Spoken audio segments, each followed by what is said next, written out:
já é um passo muito importante. Porque pensa comigo, todo mundo que cobra, família, amigo, vizinho, todo mundo, na verdade.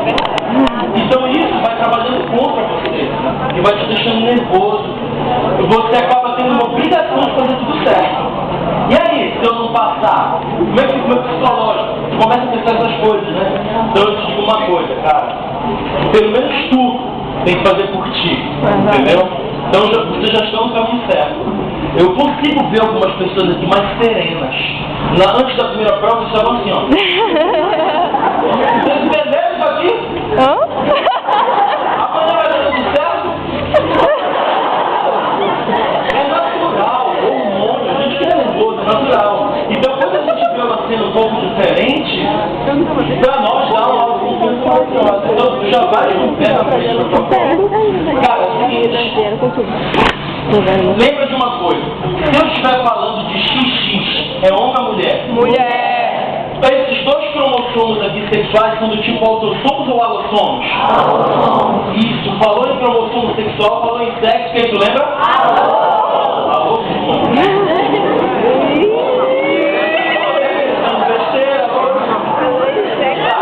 Esse aqui é um par de cromossomos. O que tu vais dizer? Eles são cromossomos alelos ou são cromossomos homólogos? Não é alelo? Não. Esses dois cromossomos são diferentes ou semelhantes?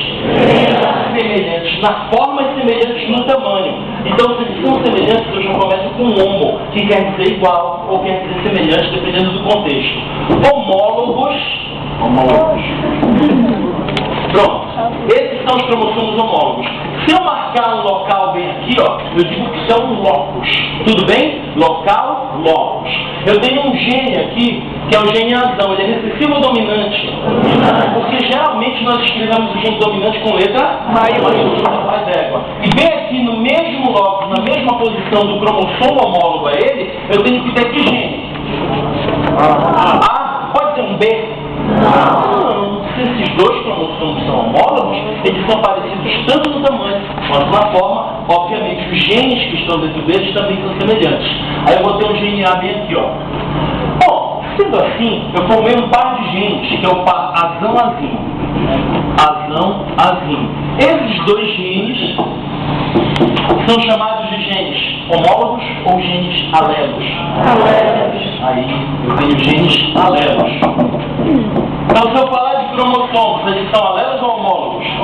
E dentro deles tem os genes que são o quê? Esse par é o par do tipo homo ou heterozigoto? Heterozigoto. Então aqui eu tenho um caso de heterozigose. Até aí. Tudo tranquilo? Obrigado. Não.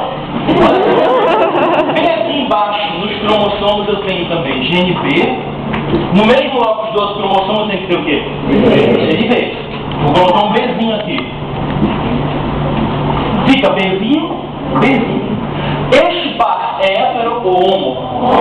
Viu, não? Então, olha só. Este par homozigose. Eu não entendi porque eles viram, mano. Olha. Homozigose. Até aí, tá tranquilo? Pai d'égua. Vamos falar agora de uma coisa feia aqui.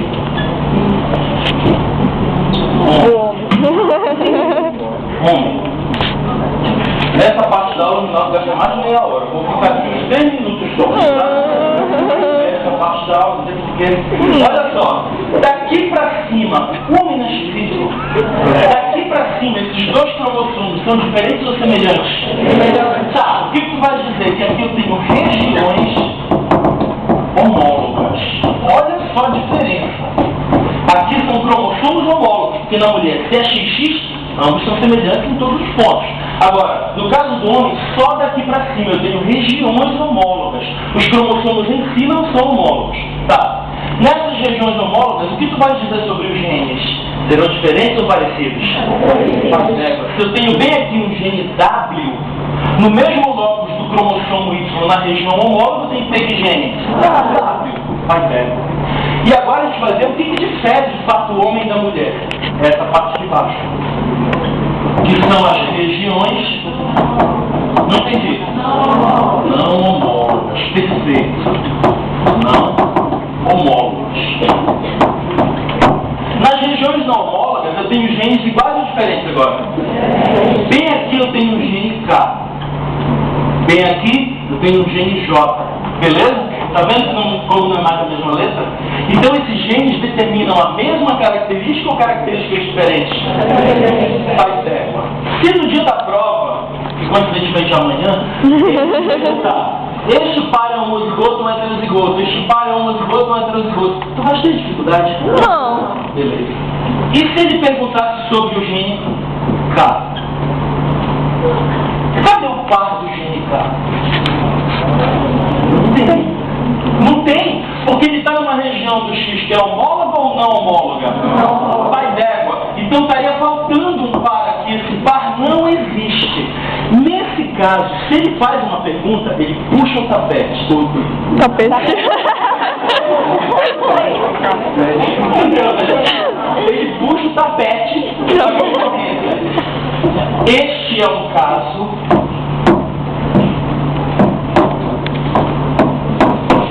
de heterozigose ou de homozigose? É um caso de quê? De M-zigose. O que significa M? Metade. Eu tenho um par de genes aqui? Eu tenho só um gene. Eu tenho a metade do par. Se ele cobrar esse caso de M-zigose, tu garante marcar? Sim. Só que na alternativa não vier escrito só M-zigose. Se viesse escrito assim, é um caso de M-zigose e a característica manifestada é comum para homens e mulheres. Errado. Gene K. Certo ou errado? Errado. Por quê? O gene K está numa região do X que não é homóloga do Y. Então o homem geralmente não vai apresentar tais características, mesmo que ele tenha um cromossomo X. Eu não posso garantir sempre isso. Por quê? Se o gene que está aqui, ó, o J, do cromossomo Y for mais forte. Está entendendo a onda? Então, quando eu falo de regiões não homólogas, eu tenho características comuns a homens e mulheres? Não. Não. Isso fica claro? Tranquilo? Então, vamos fazer outra análise. Gene K, ele está em M-zigose. Beleza, isso tu já sabes. Aí a justificativa vem assim, sendo responsável por características exclusivas do homem. Já dá para marcar? Já. Principalmente se ele estiver falando sobre que gene? O J do cromossomo Y. Aí tu vai ter mais certeza ainda na hora de marcar isso. Tá tranquilo? Tá? Outra coisa. Dá uma olhada aí. Eu tenho o gene K e tenho o gene J. Eles podem ser chamados de genes alelos. Não, porque eles não formam um par. E eles não são representados pela mesma letra. Até aqui, alguma bronca? Tudo tranquilo mesmo? Tá.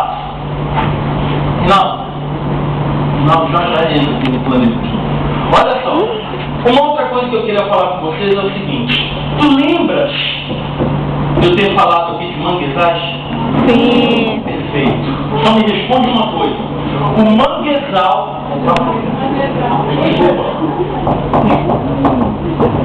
O manguezal é considerado conceito ecológico. Qual é mesmo? Um ecótono. Por quê?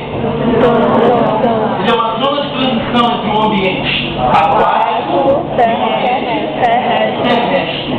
Mais d'égua. Só que você está perguntando qual é. Se ele te perguntar assim, o ecótono, ou melhor, o manguezal pode ser um caso de sucessão ecológica? Não. Olha só, tu lembra da sucessão? A sucessão primária começa em ecese, passa por séries e entra em clima, que é onde tem aquele equilíbrio total, tá beleza? Uma região considerada como ecótone ou ecótono pode estar sofrendo sucessão ecológica? Pode. Eu vou te dar um exemplo bem clássico aqui. Pensa num cerrado. O cerrado, poxa, o que tu vai encontrar lá? Árvores de grande porte? Mas tu vai encontrar só campo também? Então o cerrado é um meio intermediário entre a floresta e o campo. Sacou a onda? No cerrado eu vou encontrar animais da onde? Do campo ou da floresta? Isso, de ambos os meios. Aí eu te pergunto, no cerrado, que pode ser um ecótono e que pode ser um exemplo de sucessão ecológica, ali a biodiversidade é baixa ou alta?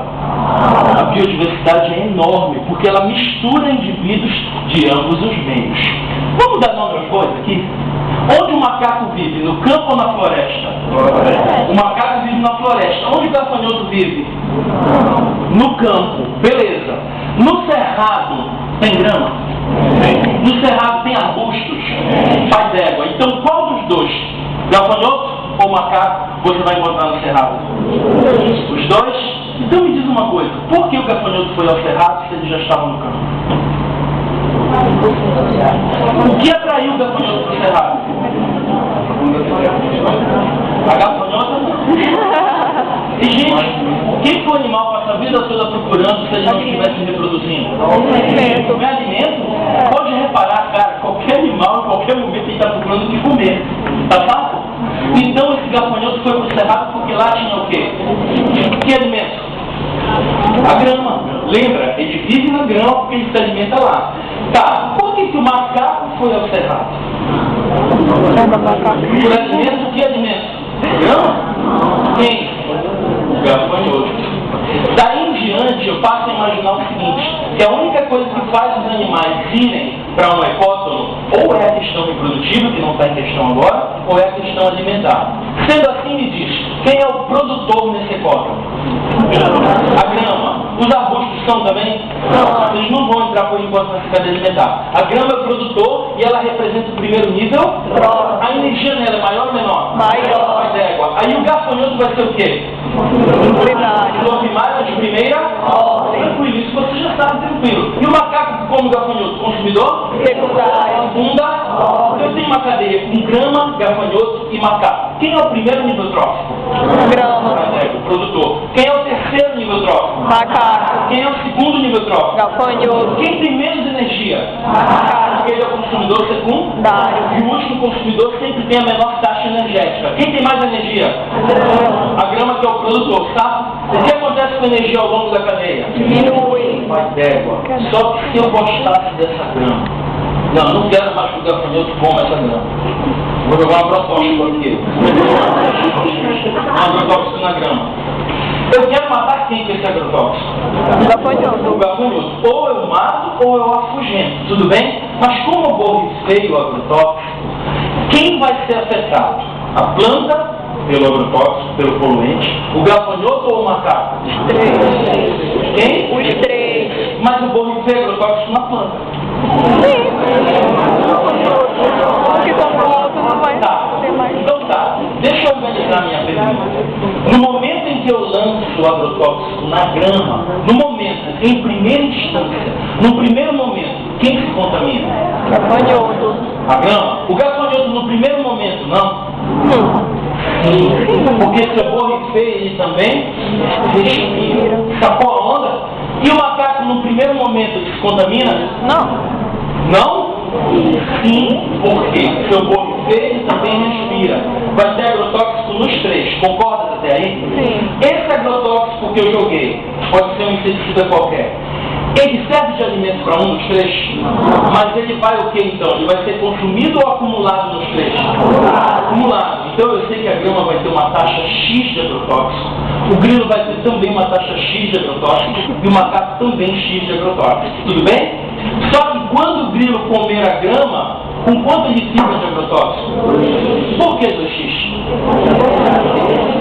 Se o agrotóxico não serve de comida, ele vai se acumular dentro do organismo de todos os três aí. E quando o grilo comer a grama, ele ganha a quantidade X de agrotóxico que a grama também tinha. Tá tudo bem? Aí ele fica com 2x. E o macaco? 3x. Pai d'égua. Esse macaco começou a pular na floresta e você foi lá e matou o macaco para comer. Você comeu o macaco. Começa pelo olho. Quem já foi do exército aí sabe muito bem do que eu estou falando. Eu não dispenso nem olho de macaco, em Operação Boina, por exemplo. Aí o que acontece? Tu comeste um macaco. Eu só quero saber isso de ti para eu passar o bastão para o Rinaldo. Tu vais ter quanto de agrotóxico? 4x, 3x? 4x. O macaco tinha quanto? 3x. Pai d'égua. Tu comeste um macaco. Permanecem os 3 ou vai ter 4? 4. 3 vai. Está vendo a divisão aí da turma? Que acumula. Me permite uma coisa então. Antes de eu te dar a resposta e a gente discutir porrada em cima disso, me responde uma coisa então. Que fenômeno é esse? Magnificação trófica. Só que na prova o FPA pode cobrar assim, efeito acumulativo. Não dá no mesmo? Ou bioacumulação. A ideia. Olha só a onda, olha onde eu quero chegar. Se o homem tiver 3x, porque comeu um macaco, 3x de agrotóxico, vai ter aumentado o poluente nele em relação ao macaco? Não, o macaco já tinha quanto? 3. Então se eu comer um macaco e ficar com 3x, eu não posso mais chamar esse processo de efeito acumulativo. Você está sacando a onda? Magnificação. O que é magnificação? Aumento, acúmulo. Magnificação trófica. Trófico lembra comida. Então, magnificação, acúmulo de poluentes, trófica, ao passo em que eu como. Então, cada um que comer o outro vai ter uma quantidade cada vez maior de poluentes. Então, eu vou ter quanto? 4x. Não existe essa história de 3x, viu, gente? Até porque, quem borrifou o agrotóxico? Fui eu. Sacou a onda? Então, nesse momento, eu já me contaminei. Tá? Eu gosto muito de dar um exemplo que aconteceu daquele menino que morreu, o Leandro Márcio. Entendeu? Lembra disso? E era tomateiro. E eles borrifavam o agrotóxico. Um deles desenvolveu um câncer pulmonar. Foi porque ele comia tomate? Era lá, né, gente? Se tu comes alguma coisa, é muito mais fácil que o câncer esteja ao longo do sistema digestório. Então, provavelmente foi por ele ter aspirado esse agrotóxico. Efeito acumulativo. Ou seja, quem vai ter mais agrotóxico acumulado? O primeiro nível trófico ou sempre o último? O pai d'égua. Tem como o homem comer o indivíduo e ficar com a mesma taxa? Não. O poluente sempre aumenta no último nível trófico. E a energia? Diminui. Então a energia diminui ao longo da cadeia e o poluente Aumenta. Isso é chamado de efeito acumulativo, ou bioacumulação, ou magnificação trófica. Se vier isso na prova, eu fico tranquilo? Fico mesmo? Final do contigo. Qualquer coisa me chama.